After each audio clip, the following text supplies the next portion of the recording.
cult inner circle and the global population is planned to be, and like I say, I've been saying this for decades, a police military state, eventually a fusion of the two.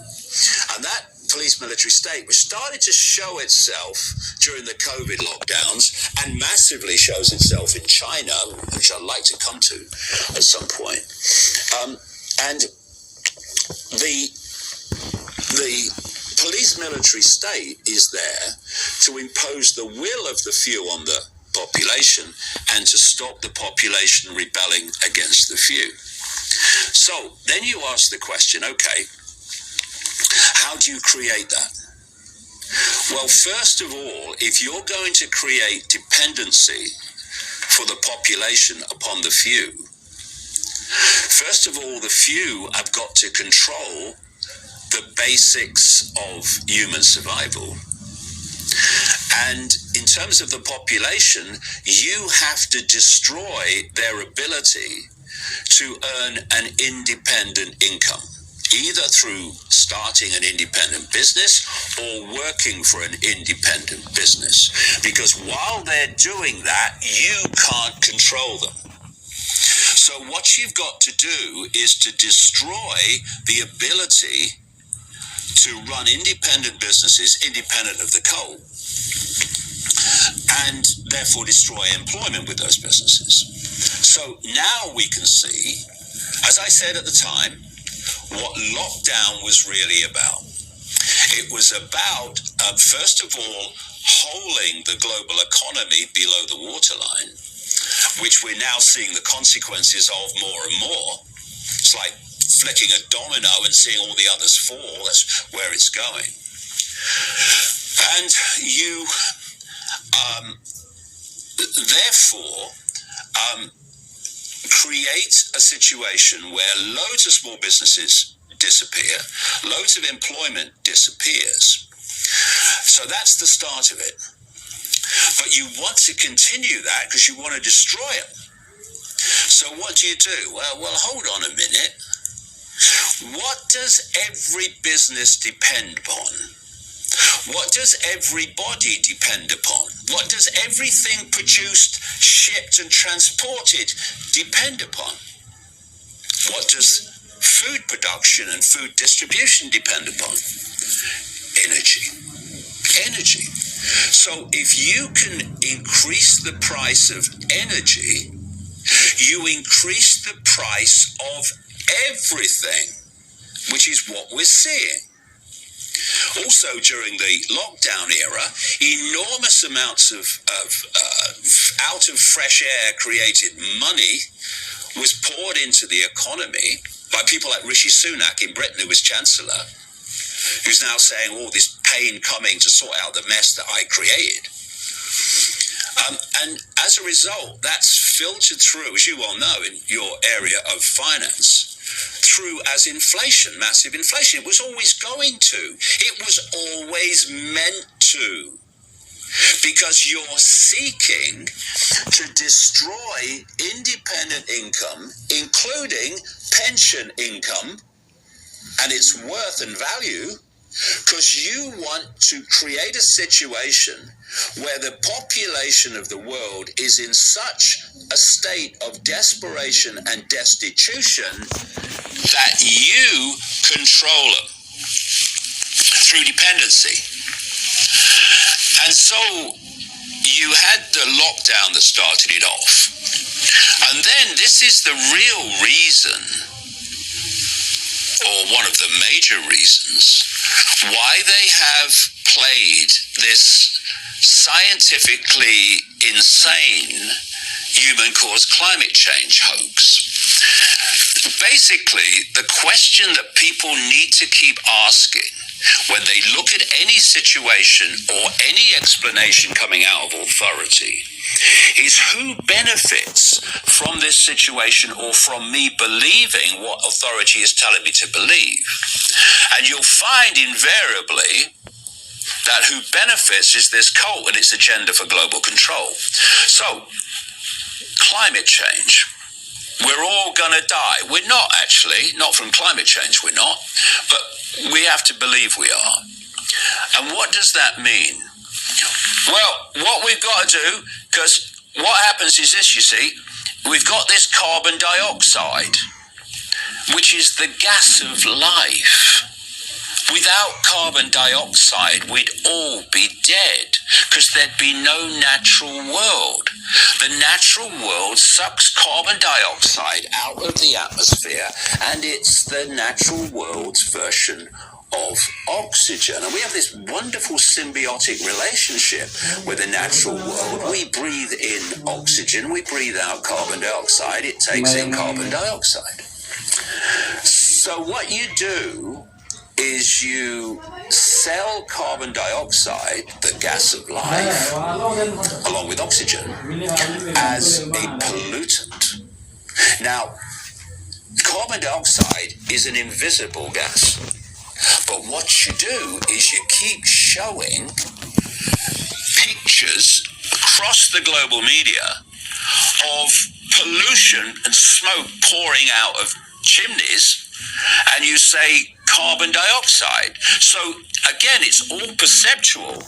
You're getting the population to perceive carbon dioxide, which you can't see, with the pollution that they put before you that you can see. So carbon dioxide is now a pollutant. It's not. It's the gas of life.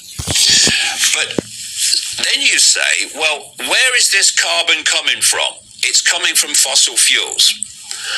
Okay, so if we're going to stop this carbon that's heating up the world, it's not, then we've got to get rid of fossil fuels.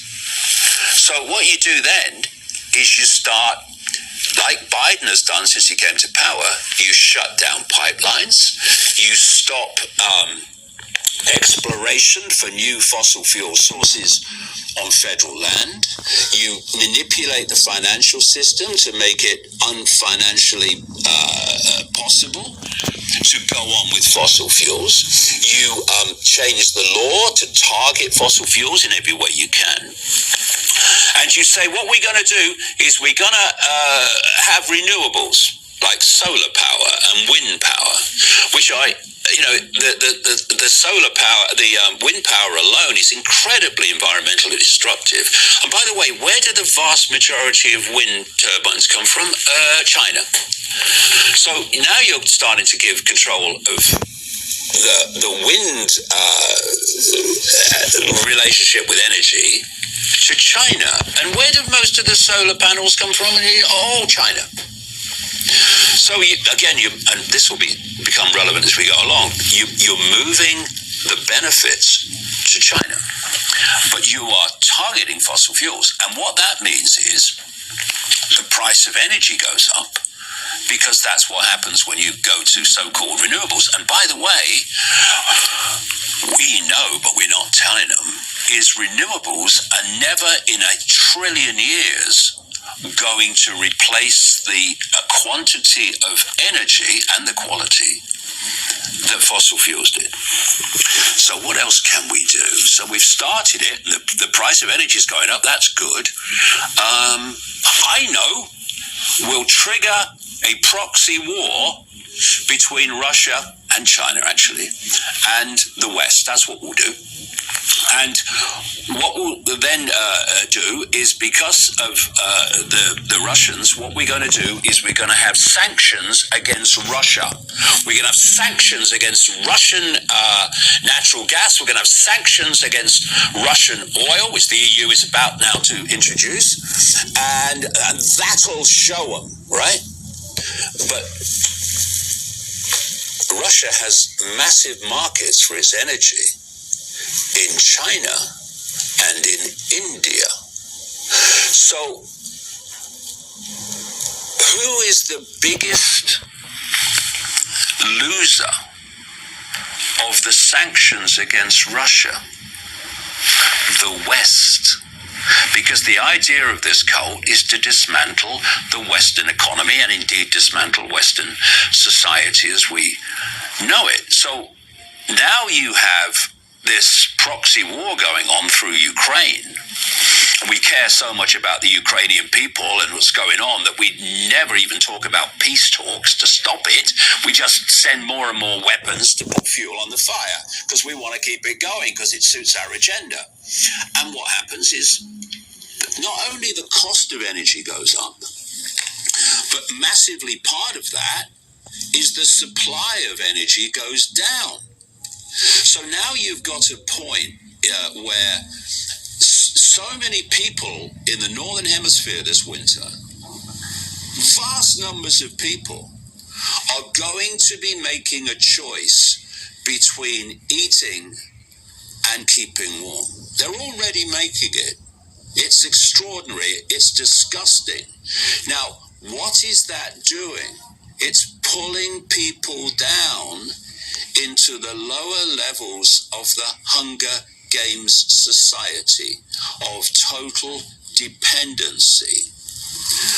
Then you think, okay, we want to control that which they're dependent upon. So we're doing this with energy. That's putting the price up of everything, and it's making people unable to keep warm. No, that's good, that is. What else do they need? Food. Yes, they need food. What can we do about that?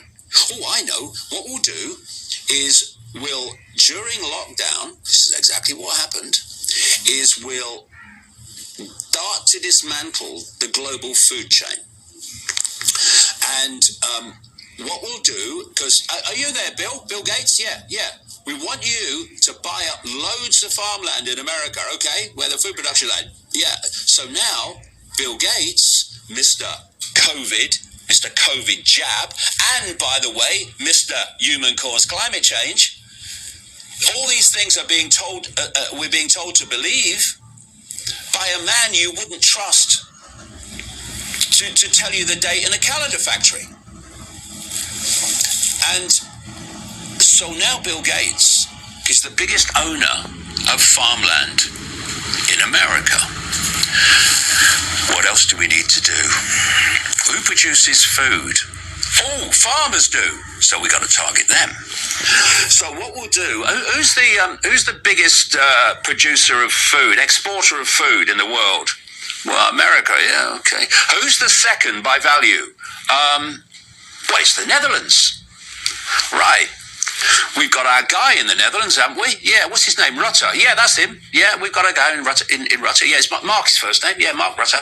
Yeah, he's the Prime Minister. We always make sure he gets in because he does what we tell him. So now we have, at a time where people are talking about food shortages, about the dismantling of the global food chain, we're having Mark Rutte, who led the government, done what they have to me,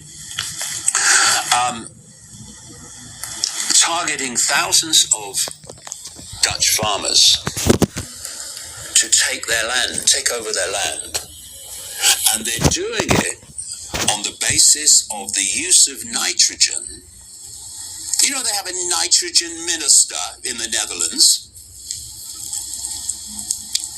And why are they doing that on the basis of nitrogen?